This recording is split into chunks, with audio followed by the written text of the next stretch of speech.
everyone, in today's video I'm going to show you how to take a snapshot in Adobe Acrobat Reader. This is a super handy feature if you ever need to capture and share a specific part of a PDF.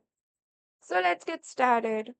First, open your PDF in Adobe and then go to the top left side of your screen. Here you will see the menu option.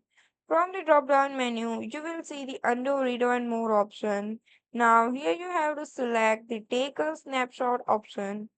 Once you choose that, you will see that you are now able to select the area, the part that you want to take a snapshot of it. Now you will see the highlighted area. So you know exactly what being selected.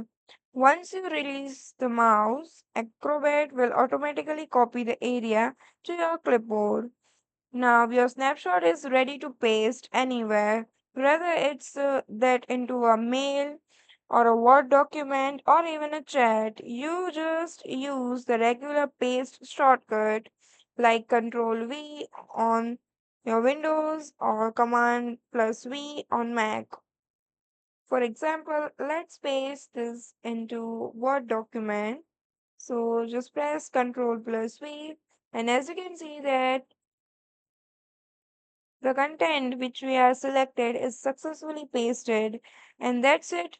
That's how you take a snapshot in Adobe Reader. Super easy. So that's all for today. Thank you for watching.